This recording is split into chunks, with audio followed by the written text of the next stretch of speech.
Hello students, कैसे हैं सभी। Welcome back to history with Rohini. मैं रोहिणी दुबे, आपकी हिस्ट्री टीचर। लेकिन आज मैं आपको हिस्ट्री, आपके सिलेबस की हिस्ट्री पढ़ाने नहीं आई हूँ। पढ़ाने तो आई हूँ, पर कुछ और। आज हम कुछ और बात करते हैं। हम बात करेंगे आज महाकुंभ के ऊपर कि महाकुंभ जो कि वर्तमान में चल रहा है, संगम नदी के तट पर चल रहा है।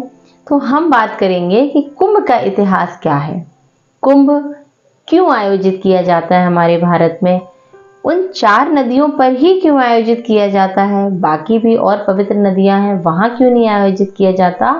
ये सारी चीज़ों पर मैं आज डिस्कस करूंगी, क्योंकि ये बहुत इम्पॉर्टेंट टॉपिक है जनरल नॉलेज के हिसाब से। सबसे पहले तो कुंभ वर्ड का मीनिंग क्या है। तो कुंभ एक संस्कृत भाषा का शब्द है और इसका जो अर्थ है वो योग में जब हम प्राणायाम करते हैं और अपनी सांस को रोकते हैं तो उस प्रक्रिया को कुंभ कहा जाता है। उसको इसके साथ जोड़ दिया गया है, स्नान के साथ। शुरुआत इसकी कब से कब तक हुई, कैसे हुई, इस पर भी हम बात करते हैं। तो सारा कुछ मैं आपको भी बताऊंगी। वीडियो को देखें, पूरा देखें, लाइक करें, सब्सक्राइब करें। अच्छा लगे तो कमेंट सेक्शन में मुझको जरूर बताएं कि कैसा लगा। चलिए स्टार्ट करें। तो कुंभ की शुरुआत 900 वर्ष पहले हुई। लगभग माना जाता है कि 900 वर्ष पहले इसकी शुरुआत हुई। ये इसका जो आयोजन है 48 दिनों तक, लगभग 45 से 48 दिनों तक होता है। भारतीय संस्कृति में, हिंदू धर्म में इसका बहुत ज्यादा महत्व है।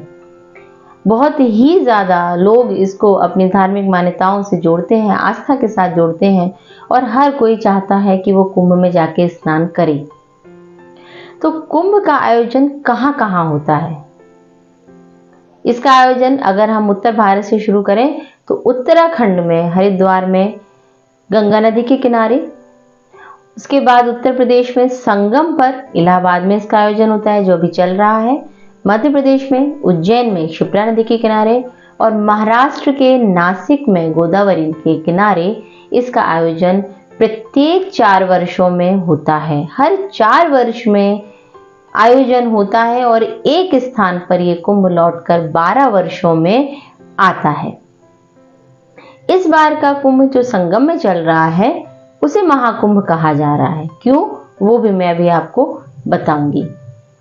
पहले नॉर्मली कुंभ कब आयोजित होता है ज्योतिष के हिसाब से। तो ज्योतिष के हिसाब से जब बृहस्पति कुंभ राशि में प्रवेश करता है और जब सूर्य मेष राशि में प्रवेश करते हैं तब कुंभ का आयोजन किया जाता है। अब हम बात करते हैं कि ये ऐतिहासिक तौर पर कहां कहां में इसका वर्णन मिलता है। तो ऐतिहासिक तौर पर लिखित इतिहास की बात करें तो सबसे पहले हर्षवर्धन के समय में, राजा हर्षवर्धन जो वर्धन वंश के थे, उनके समय में एक चीनी यात्री ह्वेनसांग भारत आया था और उसने अपने यात्रा विवरण में कुंभ मेले के आयोजन का वर्णन किया है। दूसरा एक रीजन कुंभ का ये माना, जो ये तो इसका उल्लेख है जो हमें इतिहास में मिलता है। हम बात करें कि ये आयोजित किसने किया, प्रारंभ इसका किसने किया, तो एक मान्यता इसकी है कि शंकराचार्य, जो आदि शंकराचार्य थे, उन्होंने कुंभ मेले का प्रारंभ किया था और उनके बाद उनके शिष्यों ने सन्यासी अखाड़े जो हैं उनके शाही स्नान की व्यवस्था को प्रारंभ किया, जो आज भी जारी है कि कुंभ मेले में सबसे पहला स्नान सन्यासी अखाड़े करते हैं।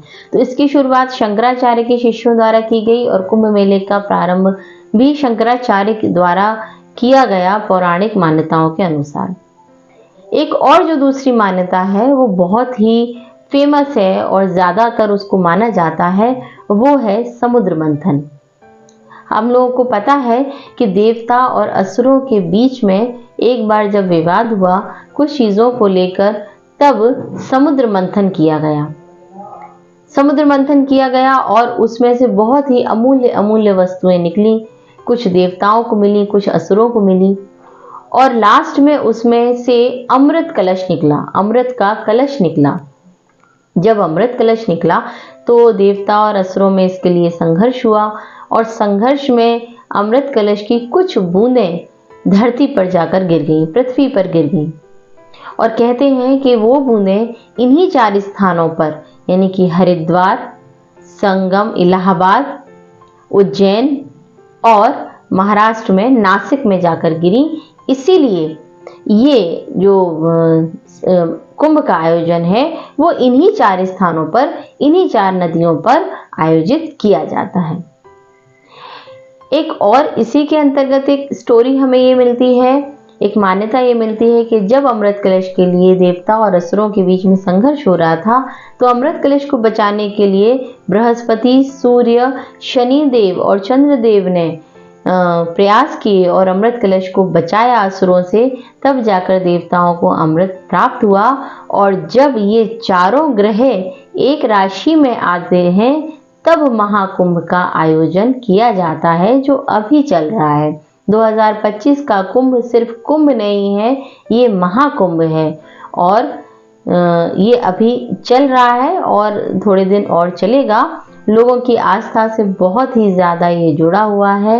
इस तरीके की कुछ कहानियाँ हमारे इतिहास में, हमारे पौराणिक ग्रंथों में दी गई हैं, जो कि काफ़ी हद तक सत्य भी हैं। तो ऐसा है हमारा कुंभ का इतिहास, जो बहुत ही खास है।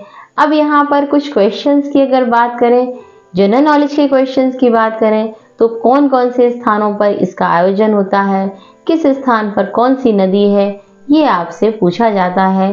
जो कॉम्पिटिटिव एग्जामिनेशन के क्वेश्चंस आते हैं उनमें ये वाले क्वेश्चन शामिल किए जाते हैं।